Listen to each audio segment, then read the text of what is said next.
Hello বন্ধুরা, কেমন আছো সবাই? বাগান চর্চা ইউটিউব চ্যানেলে তোমাদের সবাইকে স্বাগত। বন্ধুরা, শীতের শুরুতে কিছু ফুলকপি, বাঁধাকপি, লাল শাক ও ধনেপাতা একটি টেবিলের উপর গ্রো ব্যাগে লাগিয়েছিলাম। তার মধ্যে ফুলকপিগুলো মোটামুটি হয়ে গেছে, কিছুদিন হলো তোলা হলো। খারাপ হয়নি, ছাদ বাগান অনুযায়ী ঠিকঠাকই হয়েছে। আসলে ফুলকপি মাটিতে হলে আরও ভালো হয়। তবে তোমরা এরকম গ্রো ব্যাগ বা টবেও কিন্তু করতে পারো। সেক্ষেত্রে রেজাল্ট পরিচর্যার উপর নির্ভর করে। তো ভাবলাম দুটো তিনটে গ্রো ব্যাগ খালি হয়েছে, তো কি করা যায়। এখন শীতের তো মোটামুটি মাঝ রাস্তা চলছে, আর কিছু দিন হয়তো, তারপরে কিন্তু শীত আস্তে আস্তে চলে যাবে। তো খুব কম খাটনিতে কি করা যায়, তো ভাবলাম পালং শাকের কিছু দানা ছড়িয়ে দেওয়া যাক। পালং শাক মোটামুটি চেষ্টা করলে সারা বছরই করা যায়, তবে শীতের দিকে পালং শাকের কোয়ালিটি একটু ভালো হয়, পাতা বড় হয়।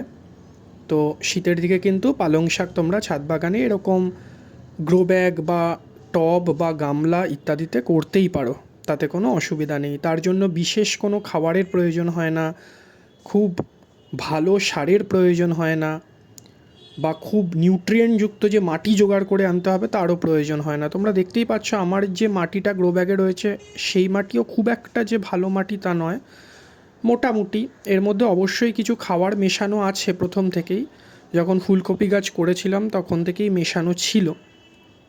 তারপরে ফুলকপি করেছিলাম, তারপরে আমি ফুলকপি তোলার পর কোনো এক্সট্রা খাবার, সার, ফার্টিলাইজার কিছুই দেইনি।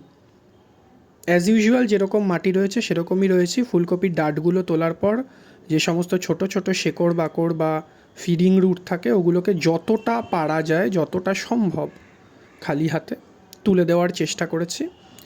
এবং কিছুটা শুকনো মাটি আলাদা করে টবে দেখতেই পাচ্ছ তুলে রেখে দিয়েছি, এবং প্রত্যেকটি গ্রো ব্যাগের মাটি ভালো করে জল দিয়ে ভিজিয়ে নিয়েছি।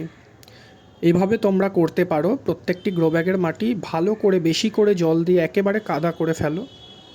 তাহলে অন্ততপক্ষে দানা ফেলার 3-4 দিনের মধ্যে আর জল দেওয়ার প্রয়োজন পড়বে না।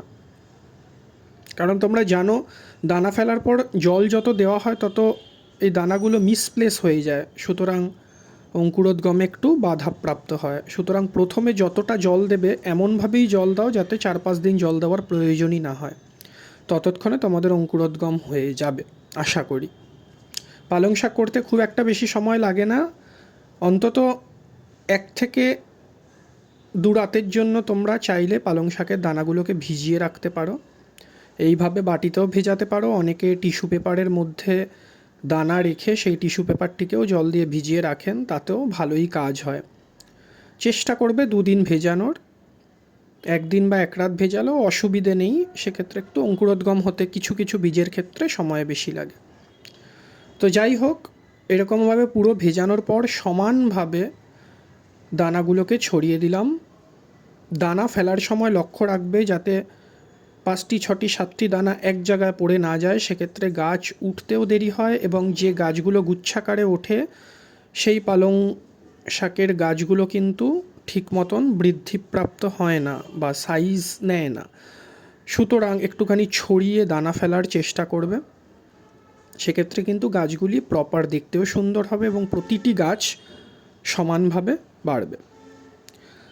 3টে জায়গায় আমি দিয়েছি, একটি গামলা রয়েছে এবং 2টি গ্রো ব্যাগ রয়েছে। ভালো করে ছড়িয়ে দেওয়া হলো।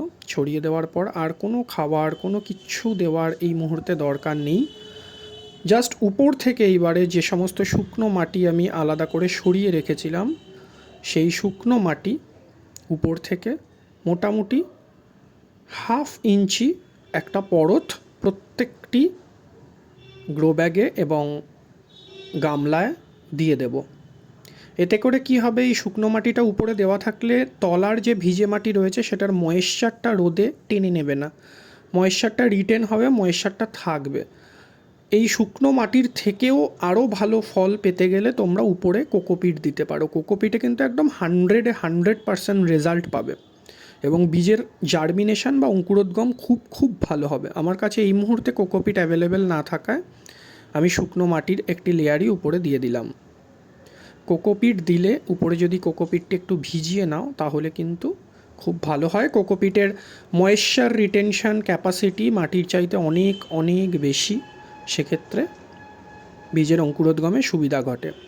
ব্যাস এইটুকুই, আর কোনো আলাদা করে কিচ্ছু করার দরকার নেই। গাছগুলো অঙ্কুরোদ্গম হবে যখন মোটামুটি 2-3টি পাতা বেরিয়ে যাবে, তখন একবার সর্ষের খোল পাতলা করে তৈরি করে সেই খোল জল দিতে হবে। আলাদা করে ফার্টিলাইজার দেওয়ার দরকার নেই, শুধু সর্ষের খোলই যথেষ্ট।